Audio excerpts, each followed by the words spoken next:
For AntiWar.com and Chaos Radio 95.9 FM in Austin, Texas, I'm Scott Horton, and this is Anti-War Radio.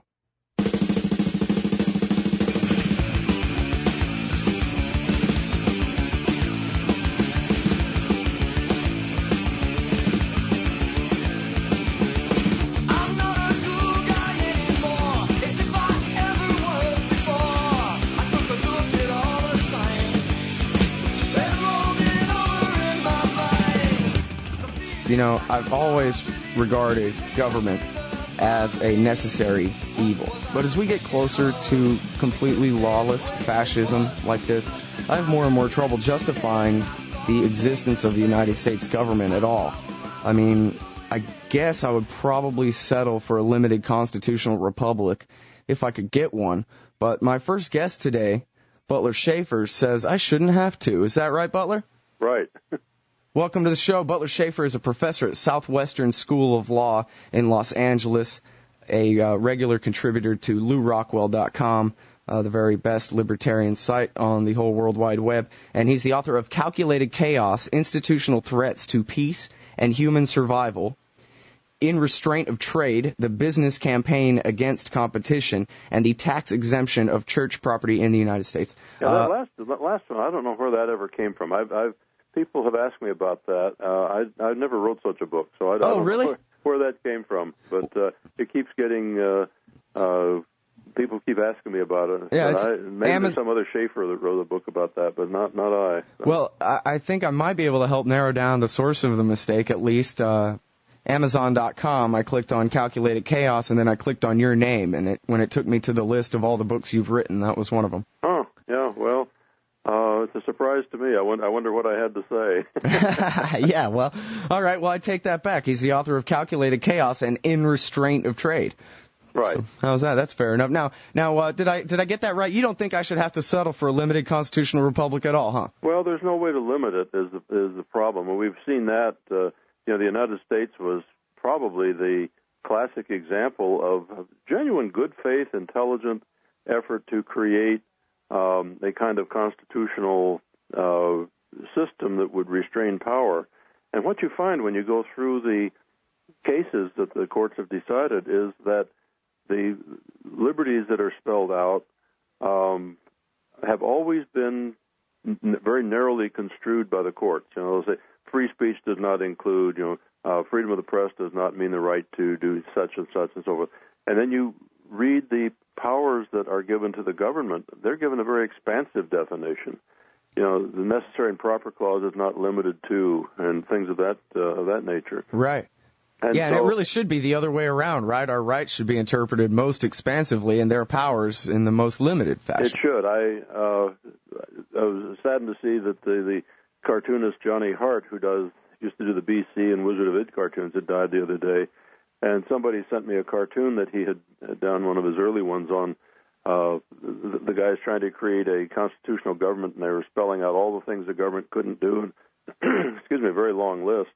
And the guy promoting it was saying, "No, this is to guarantee all your rights." And people said, "That's great." And then some other guy comes up right after the fact with a much shorter list of papers. Say, "Hey, it's the wrong list." Yeah. But it's true. You get into constitutions, and you find that, as Anthony de Jasse, a British current British philosopher, had said, there's no way to prevent a sizable number of people from doing whatever it is they want to do, and writing words down on paper just doesn't do it. In part because the words that are used always have to be interpreted. Guess who's going to interpret them? The government. Right. Well, and that was, if we go back in history, that was the complaints of the Virginia and Kentucky resolutions, right? Mm-hmm. That the court was the final decision maker in disputes concerning itself. Mm-hmm. Yeah, there's no way that constitutions will ever limit power. Okay, well, what's to be done then? Because I think, I guess as I said in the introduction there, government is regarded by most as, at the very least, a necessary evil. If we didn't have a constitutional government in the United States, it would just be replaced by a different one, right? Maybe worse. Well, as my old definition of government was an institution of murder, rape, theft, robbery and predation, the absence of which it is said would lead to disorder. Yeah. That's the question becomes one of where does order in society come from? Is it something that is imposed vertically from above? That politicians and political systems will bring us to order. This is the old Platonic model, in Plato's Republic, that the philosopher kings, would set out all these wise policies and methods for carrying out those policies, and this would be a way of instilling order in society. What we're discovering now, we're going through a process in which the vertical structuring of order is being replaced by a horizontal systems of order. We're seeing decentralization. The internet is probably the best example of that. We used to just rely upon the television news networks and major newspapers to tell us what it was that the political system wanted us to know. And now we have the internet where alternative voices are being expressed in a purely horizontal way. We communicate with each other in this manner in a very, very effective way. So the old elites perhaps were right when they foresaw the fall of the nation state by the end of World War II, but they just imagined things going in the other direction, increasing centralization of power until there's just one state on Earth. But you're saying that no, power's spreading out, and these states are fighting a losing battle ultimately. That's right. I think that these vertically structured systems are in a complete state of collapse. In fact, I think that all of Western civilization is undergoing that right now. But you see this even in the war system. That's the more dramatic example. War itself has become very decentralized, hasn't it? After 9/11, 19 guys with box cutter knives precipitated what is becoming World War III. But even before this, the British learned in the Revolutionary War about the disadvantages of vertically structured military systems. And compared with the colonials and their decentralized methods. The French learned it in Algeria and Indochina. The Germans learned it at the hands of the French underground during World War II. Israel just learned it in their struggles with Lebanon, and the U.S. is I shouldn't say learning it. We're experiencing it again in Iraq. Learning it might be a bridge too far there. The Americans right now are getting the way kicked out of them in Iraq by completely decentralized, I won't say unorganized. It's organized, but it's organized on a very decentralized horizontal basis. And the most powerful military machine in the history of mankind can't deal with it. Hey, the Ewoks brought down Darth Vader's evil empire, right? That's right. Yeah. Well, you remember the line in Star Wars that I always liked was when Princess Leia, was that her name? Yeah. Was talking with one of the evildoers, and she said, we're like sand in your hand. The tighter you squeeze us, the more we slip through your fingers. Right. And that's kind of where we are. And I think the political establishment is certainly aware of this. Hillary Clinton is aware of it. A number of years ago, as you may recall, she proposed that we needed a gatekeeper for the Internet. People should not be free to just get on the Internet and say whatever they want to say. Right, and in fact, I looked at the Lou Rockwell blog this morning right before going on the air, and Lou had posted a quote from Brian Williams of NBC News, Tom Brokovsky's replacement, and he was complaining that all his years of hard work earning all his credentials to be the guy who tells us the news, and it's just not fair that now he has to compete with some guy named Vinny in his apartment in Brooklyn. Yeah, well, maybe the guy in the apartment in Brooklyn has a better source of information, or maybe is more willing to speak the truth of what he knows than Brian Williams is. Yeah, because when you're into that kind of institutionalized news, you're getting basically what your employer wants you to express. I have a friend of mine who used to be a newscaster here in L.A., and he said, I was always tempted to go on the air some morning and say, good morning, and here are the lies your government would like to have you believe today. Yeah. So, that's basically where we are. Yeah. Now, okay, war. We gotta try to focus this on war a bit because I gotta convince Eric to let me run this on AntiWar.com. So, Okay. if I was, had an I dream of Jeannie here who called me master and did whatever I liked, and I had her blink away the U.S. government and it disappeared to be replaced with nothing. Well, what's to protect us from the Russians and the Germans and everybody else? Because they're still going to have their armies and their governments. Aren't they going to come take us over? Well, I think the interesting question is, first of all, why would they want to? Apart from our capacities for free trade, where it would be advantageous to trade economically rather than to use coercion. But one of the best examples of the alternative to the big standing army with a big military structure and so forth is found in Switzerland. The Swiss have managed to stay out of wars for I don't know how many hundreds of years, and they have a very decentralized kind of system. Imagine yourself in that situation. Let's say you're living in some city, and some military structure wants to come in, the Chinese, the Germans, whoever it may be, wants to come in and take over, and there's no political system to surrender you. And this is one thing you have to kind of recognize, is that political systems, by being centralized, have the capacity to surrender the rest of the country to an invader. Look how quickly Hitler was able to subdue, Holland and Poland and places like this by simply getting to the power structure and getting them to surrender the public to them.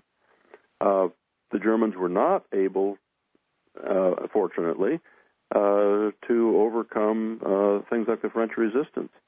There was a story told, I don't remember the source of it, but I remember reading it 40 or 50 years ago, that some German army general who had been in Paris toward the end of World War II, and he said, we were trying to get out of Paris, but the French resistance wouldn't let us out. In other words, they were just kicking the snot out of us wherever we turned. So I think it becomes a question of what it is people themselves are willing to protect themselves against. If someone were to come over and do this, you see the example in Iraq.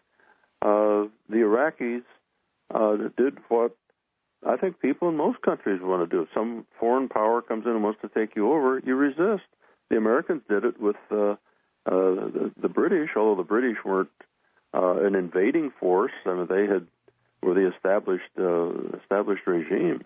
But most people, kind of resent that. It's easy to take over for people to take over their own people, but when people come in from outside, there's a tendency to resist that. We saw it in Vietnam. We saw it in Iraq. The Israelis have seen it in Lebanon. So it becomes a question of what it is people are willing to put up with. Well, I guess that does sort of imply, though, that the occupying army might very well be able to land their troops on our shores, but we'll beat them eventually, kind of. Well, where would they go to take over a country? You'd have to go door to door, wouldn't you? Yeah, boots on the ground, yeah, if you really want to control. There's not even a mayor there to surrender the city. Mm-hmm. Where do you go? You go back into ancient Chinese history, and you discover that invading armies often were able to come into China, but the political power was so decentralized that there was nobody to surrender the population to them to. So the armies just kind of settled in and became absorbed by the culture. They didn't take it over; they just got absorbed into it. Huh. Interesting. Yeah, I guess I need to learn more ancient Chinese history. Yeah, see, the people that tell us this, of course, are the state. They want to give us the boogeyman. If you don't give us the power, the 9 bows from across the river are going to come over and take us over. Well, the problem is, as we've seen now with the post-9/11 problems, we've already been taken over. The war system has allowed us to be taken over by our own state. You say, well, gosh, if the Germans came in, they might start holding us without right of trial. They might restrict free speech. That's what the present government is doing. Right. So the question is, is there some advantage to being coerced and tyrannized and killed and so forth by your own government as opposed to a foreign government? Or is there perhaps an advantage in examining the whole nature of political power, which begins with the war system? Yeah. Well, now, if I can try to play my old minarchist self here, I'm going to be a lousy devil's advocate because I already agree with you, obviously. But, okay, so what if I say, yeah, but look here, Professor, the natural order came up with these constitutions. These Westphalia-style nation-states of collective defense are the result of, the long march of history and people learning from their mistakes and figuring out how things ought to be done, and that's why they created these things in the first place. Well, was it that, or was it that some people saw the advantages, the Alexander Hamilton types, saw the advantages of using collective coercive power for their benefit? I don't know that this is something that is sort of a natural process of development. In fact, the natural process really is a very anarchistic one, isn't it, in terms of how we deal with each other. Just walk yourself through your daily life. Who do you coerce in order to get your way? Who do you have to threaten? Do you have a jail in your basement? When you go to the grocery store, do you shove your way around, steal things, knock people over, do things of this sort? No, in terms of how we live our daily lives, we live it with respect for other people and without having to use coercion or threats with other people. That's really the natural process. When people say, well, you can't really live without the state, we live without it almost entirely in our daily lives. But then along comes the state with its boogeymen and say, yeah, but there's somebody out there who's going to come and get you, and if you don't give us the kind of authority that they might otherwise have, you're doomed. And the problem is we believe that stuff. And we believe it to such an extent that in the 20th century, governments managed to kill off about 200 million people through these kinds of wars, genocides, and so forth. How many people were killed by independent, decentralized, peaceful behavior? Well, and I suppose your arguments really tend to be centered around more or less utilitarian arguments to make your case that it's less harm without a state than with one. That's right. Basically what you're saying. That's right. And now, so when you ask the question about domestic tyranny versus a foreign one, didn't the people of Iraq prefer Saddam to foreign occupation by the United States? They probably for example, did. But the question, should they, becomes a question of should you favor being tyrannized by anybody? And this is a question that we need to face. We become so conditioned through the school system, the media, our parents, and others into believing this kind of boogeyman approach to life. There's somebody out there that's going to come and get you, that we don't bother thinking about it. And if we stop to think about it, we would recognize that these people are, the people who are holding up these threats to us are the ones who want to have control over our lives. Right. And when we look at history, we see that 19 times out of 20 they picked the fight. That's right. I mean, even the War of 1812 was picked by James Madison. Yeah, and they even pick who your leaders are. I mean, look at the political process that's going on now. It's fun to watch the media in terms of the question of who are going to be the likely presidential candidates, and it becomes more a matter of sort of a presentation. Well, is it going to be Hillary or is it going to be Obama? Well, who decided it should be either one? Did this come from you? Did it come from your neighbors? I mean, you go to the grocery store, do you see people talking about this stuff? What about Ron Paul? He's in that. Of course, Ron Paul goes off in a completely different direction. He actually believes in individual liberty and a very limited government. But is he given any media time? So it's a question of who's putting up the candidates. I've always likened it to being a prisoner in the penitentiary, and every 4 years the system allows you to vote on who the warden is going to be. And candidate A says, well, I promise you larger prison cells. And candidate B says, well, we're going to improve the food in the cafeteria and you're going to have a longer time in the play yard and so forth. But you get to choose between A and B. But implicit in the entire arrangement is that you're going to stay a prisoner. You don't get to vote on whether you're going to get out of prison or not. You're just getting to vote on who your ruler is going to be. And that's basically what the political process is in any country. Yeah, I really like that analogy, too, because with the prison you have the totalitarian system, and it's the perfect example of how little security totalitarianism provides when we all know that in pretty much every prison in the land there are rapes and murders and every kind of drug dealing and law breaking that exists on the outside. Yeah, exactly. And that's in lockdown. That's right. Exactly. And that's what we've allowed our minds to get conditioned to believe is essential for our freedom. You know, people talk about this. I sometimes think that for most people, the definition of freedom means that if you do what the government tells you to do, you'll probably stay out of trouble. Yeah. And that's as far as it goes. It's a legalistic definition. You know, just do what you're told, do what the law requires you to do, and the chances are you won't get bothered. Wow, that's... But even that's uncertain, isn't it? Yeah, I guess, I'm familiar with that concept, but I guess I've never heard that as the definition of freedom before. Mm-hmm. Unfortunately, I guess that rings pretty true, you know? And that's the way most people, I think about it. Yeah. There's a wonderful book that was written by Milton Mayer after World War II.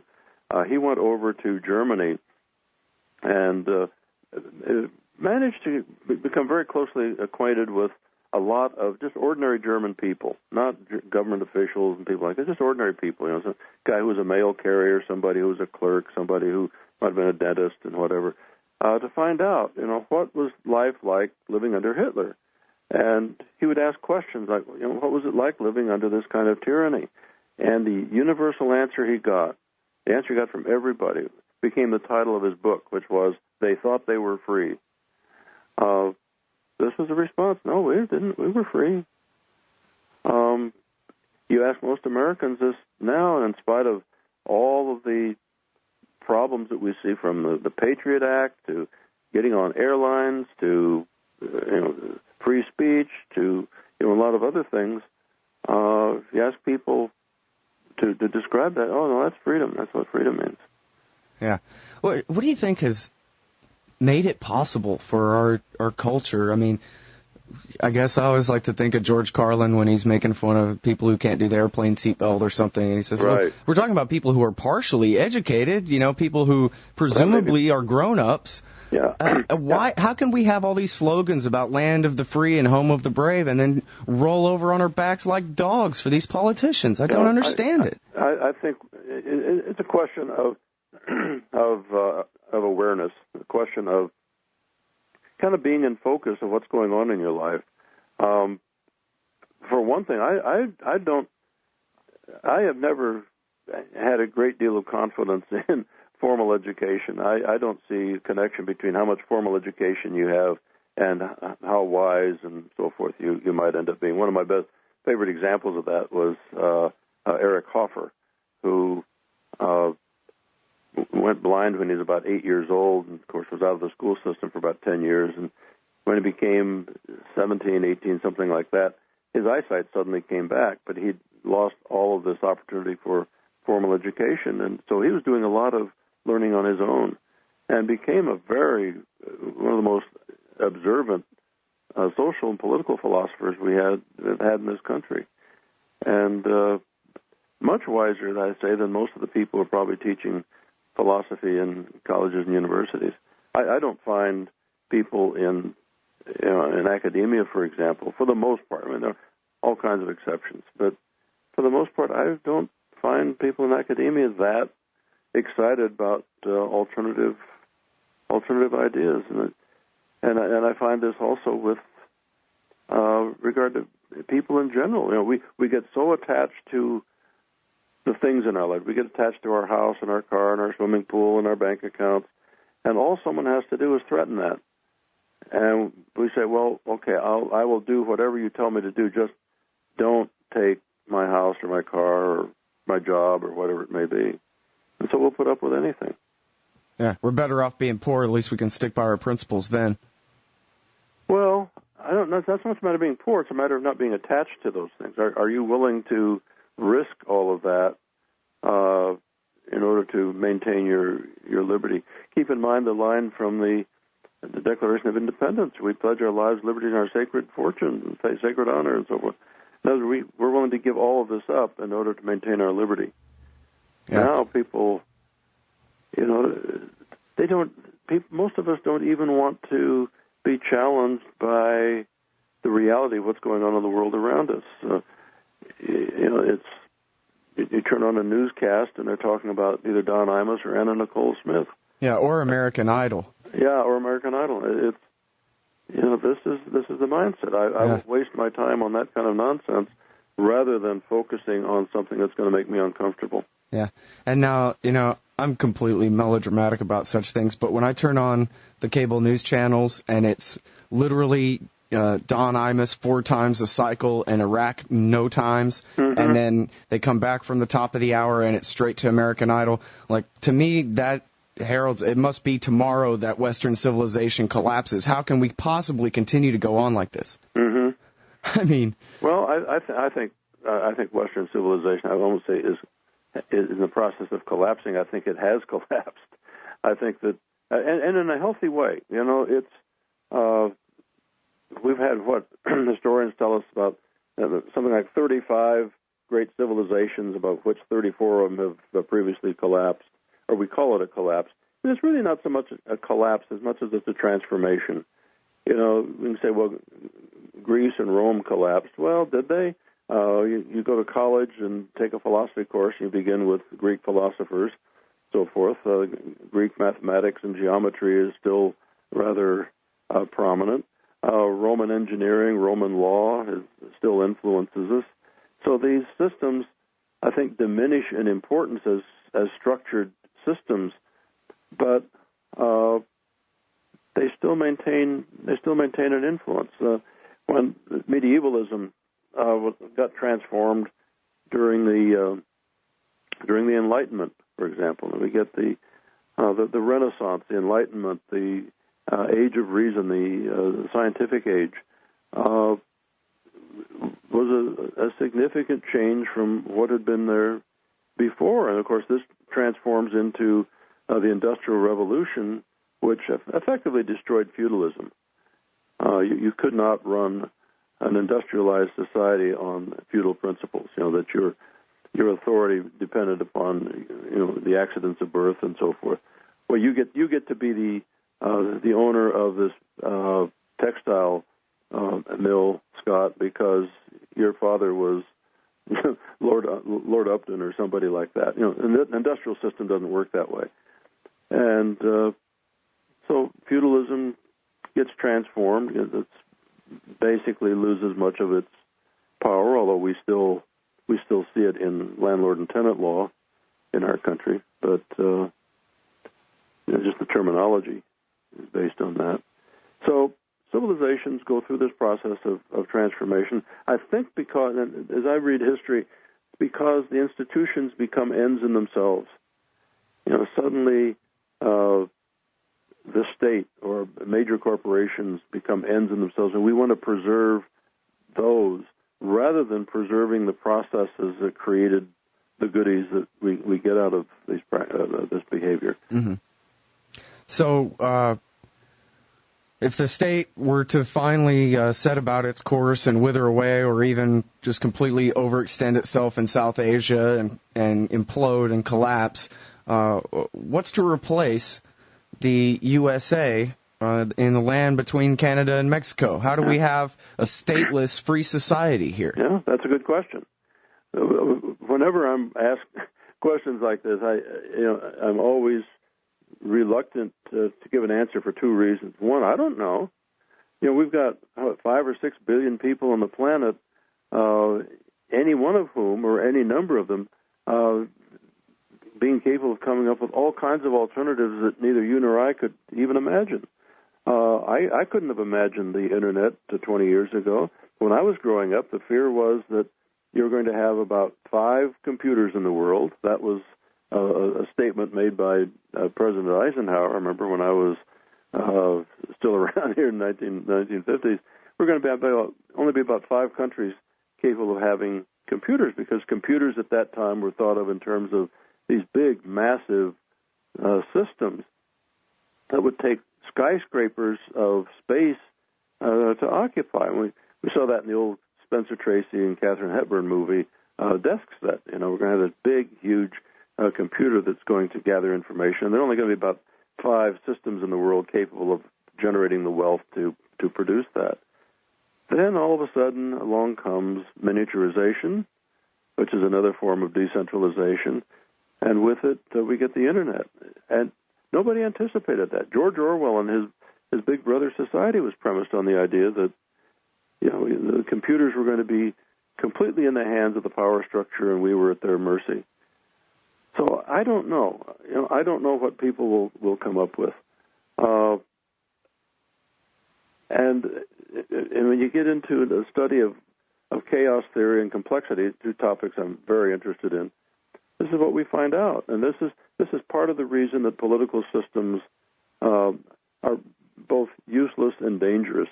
That the assumption is that we can predict the future of complex systems. And chaos theory says, no, you can't do that. There's just no way you can gather enough information to be able to make predictions longer term than maybe 2 or 3 days. The weathermen know that. We can only predict the weather at the best, and even then it's not precise, but at the best for 2 to 3 days. After that, it's just guesswork. And so I don't know. I suspect if you turn 5 or 6 billion people loose in the world and to think about things, you're going to get all kinds of alternatives, including a lot of very dangerous people.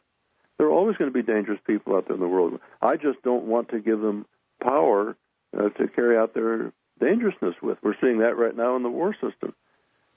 So basically, you just don't want, as long as it's not a monopoly and it doesn't have the power to tax people and compel them to pay for its service, that's basically the only 2 qualifications of what you'd like to see, basically. Well, I think it was Leonard Reed that had a book once titled "Anything That's Peaceful," or some of the others have said, anything that's voluntary. If arrangements are voluntary, people are doing things by choice. I'm not compelled to join your club or your church or your corporation or your association, whatever it may be, as long as I'm free not to have to participate in that. Let people do that. If people want to get together and have their own private little wars on their own property, they're not imposing their costs on other people. I may think they're kind of crazy, but fine, go ahead. And ultimately, I guess it would still be less violent than the U.S. government. Oh yeah, I mean, what could you begin to imagine in terms of the destructiveness of a political system than one that has generated, as I said, about 200 million deaths in the 20th century? That's the equivalent of about 2 million per year. What gang of murderers or other private criminals could even begin to match that? Well, I think, when I bring up, completely abolishing the state to people, it seems like they usually have an idea that, what I'm arguing for is something that would end up looking like Robocop or something, where this evil corporation owns all of Detroit and is just as bad as the worst government they ever had. Well, the sad part of it is that the large corporations are the ones that basically own the government, aren't they? Yeah, well, and that's why they're still large. That's right. I mean, you take a look at the technology that's generated today. So much of it is in terms of destructiveness. It's military technology. It's control technology. You see things on the internet. Why we've developed a system that would allow us to get inside people's brains and find out what it is they're intending to do. Who would have an interest in having that information? I don't care to know what's going on inside your brain. The state might. Yeah, the assistant district attorney is the one. Yeah, exactly. Yeah. I heard a figure on the radio yesterday on some newscast that said that of every dollar that you pay in the form of taxes, 40 cents of that goes to the military. Yeah. And there was a time when I was a kid. I grew up during World War II, and you may recall that in World War I, there was a sense that war was kind of a temporary thing. World War I, or what they called then the Great War, was a war to end all wars. We're not going to have any more wars after this. Well, that was somewhat naive, and we ended up with World War II.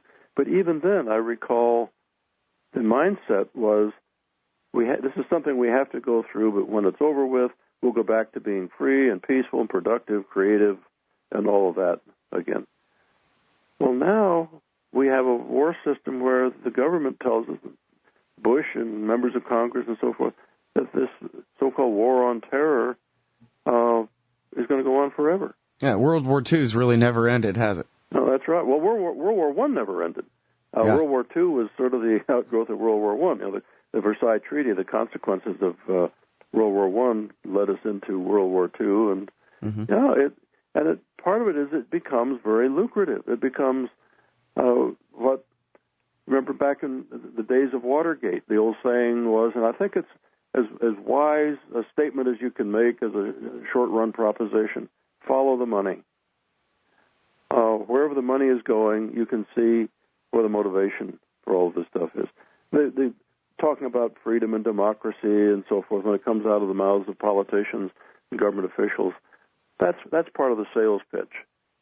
That we're going to promote your liberty and your security and all of this sort of stuff.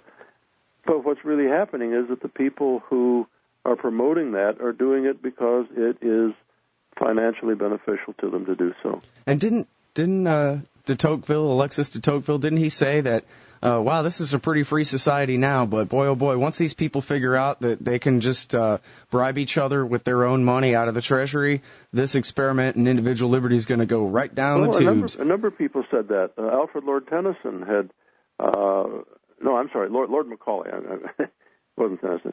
Lord Macaulay had said in the early 1800s, talking about the U.S. Constitution, said it's all sail and no anchor. Yeah. And that's essentially what it is.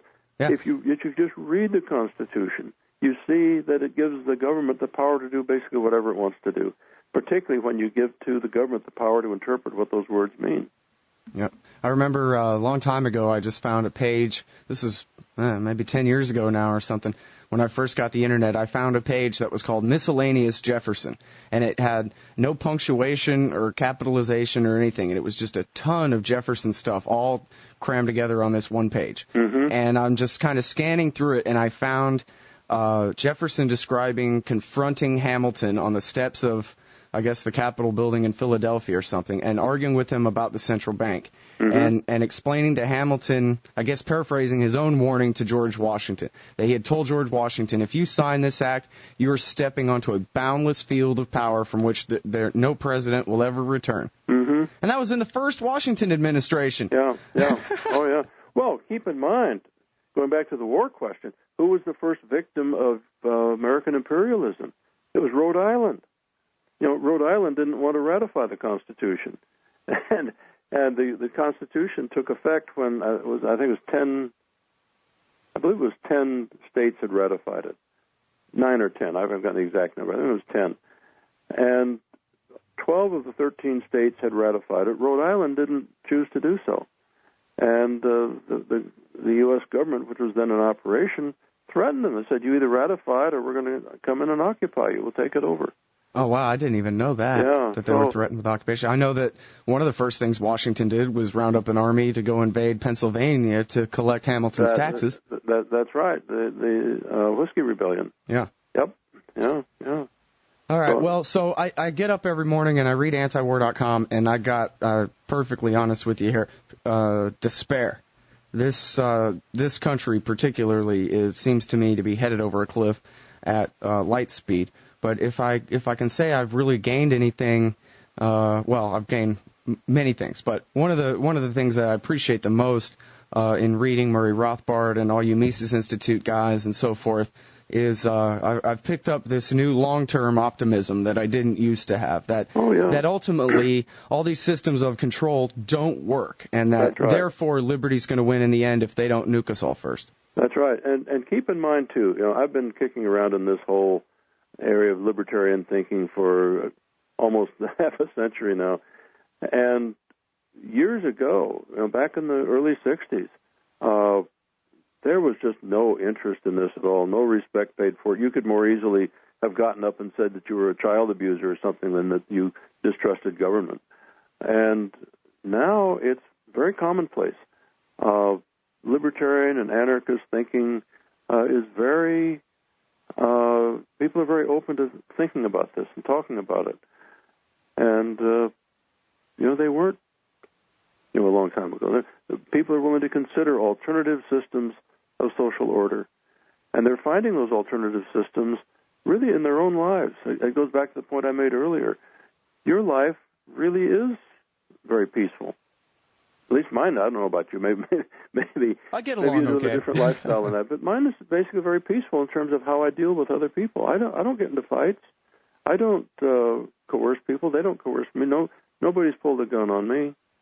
And as a consequence, it's a question of how do we take that kind of living with one another that we do in the marketplace. And this is the attraction of the marketplace. The marketplace is based on voluntariness. It's based on respect for the inviolability of other people. It's based on respect for private ownership of property and so forth.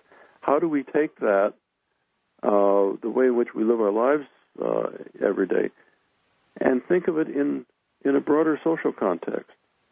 And part of it, too, goes to the question of what do we mean by society? We define society in terms of political structures, don't we? Yeah, oftentimes, yeah. I don't have much contact with people in Florida, people in North Dakota, people in Alaska, and so forth. I don't know, when we talk about my social relationships, I don't include them. I think in terms of some other states where some of my kids are living.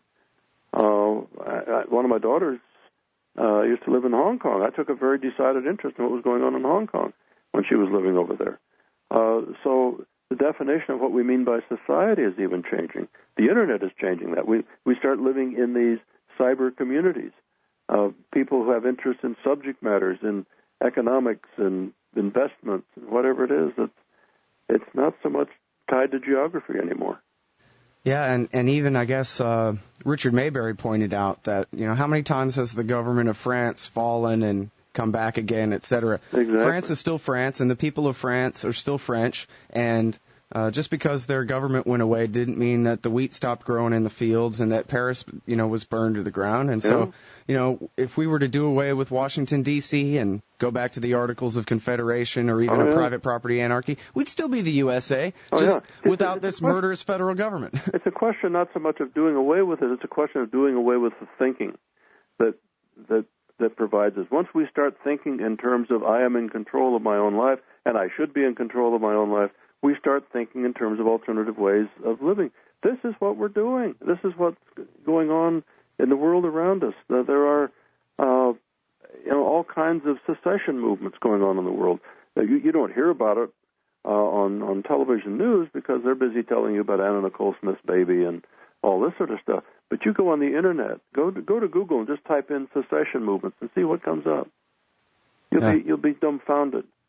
But, of course, the state doesn't want you to become aware of that there's an alternative. And so, we don't talk about that. Yeah. Well, my friends, you can find the alternative at LouRockwell.com in the archives of Professor Butler Shaffer from Southwestern School of Law in Los Angeles. Thanks so much for your time today, sir. Well, thank you. It was fun. Don't take your guns to town, son. Leave your guns at home, Bill. Don't take your guns to town.